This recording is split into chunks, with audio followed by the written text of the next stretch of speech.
Good morning दोस्तों, मैं हूं संतोष और आज फिर एक नया टॉपिक के साथ। आज का टॉपिक है हम अपने कस्टमर और क्लाइंट को कैसे लंबे समय तक अपने पास और अपने साथ रिटेन कर सकते हैं। इसका 5 मैंने इम्पोर्टेंट कुछ पॉइंट रखे जिसके बेसिस पर हम अपने कस्टमर और क्लाइंट को लंबे समय तक सर्विस देकर और उसे खुश और अपने साथ अपना सेल जो है रिपीटेड कर सकते हैं बार बार। सबसे पहला, हम अपने कस्टमर को सुने, लिसन्स टू आवर कस्टमर और क्लाइंट।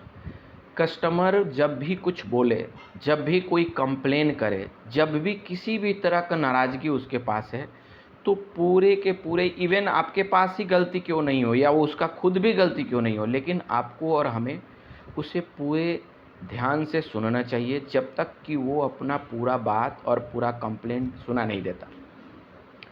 कभी कभी कस्टमर बहुत चिढ़कर भी बोलता है, उस समय भी हमें कोई रिएक्शन नहीं देना है, हमें उसकी बात सुननी है। दूसरी चीज़, क्विक एंड टाइमली रिस्पांस। जो हमने कमिटमेंट किया है किसी भी तरह का रिस्पांस देने के लिए, मान लीजिए आपने कोई प्रॉब्लम उसने बताया और उस प्रॉब्लम का सॉल्यूशन देने के लिए आपने अगर 6 घंटा, 1 दिन, 2 दिन, 5 दिन या जो भी समय आपने बोला है, उस समय के अंदर में ही उसका जवाब दीजिए।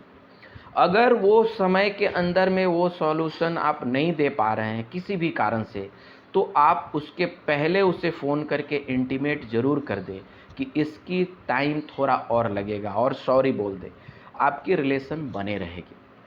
तीसरी, हमेशा ट्रांसपेरेंट रहें, यानी कि हमेशा जो भी किसी भी तरह का आप डीलिंग कर रहे हैं, कमीशन आप उसे दे रहे हैं या जो भी पैसा लेन देन हो रही है, उसमें किसी भी तरह का कन्फ्यूज़न नहीं रहना चाहिए। जो भी आपने कमिटमेंट कर रखे हैं उस कमिटमेंट के हिसाब से उसके पास एक एक रुपया का हिसाब मिलना चाहिए और टाइमली और मंथली बेसिस पर उसके पास वो मैसेज जाना चाहिए कि आपकी ये बनी, आपका ये पेमेंट हो चुका है, ये टीडीएस कटा, जीएसटी कटा या एनीथिंग, जिस भी रीज़न से जो भी पैसा कटा या आपने पे किया उसकी हिसाब उसको पहुंचा देना है और हो सके तो कॉल करके समझा दें।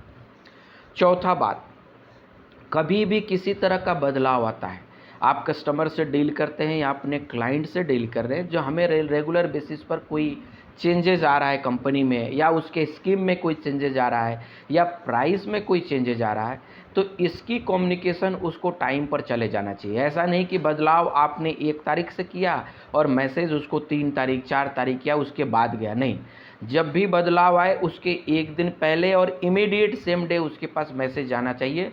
उसके बाद उसकी कॉल होगी कि क्या आपके साथ वो सेम चेंजेज पर काम करना चाहता है या नहीं करना चाहता है।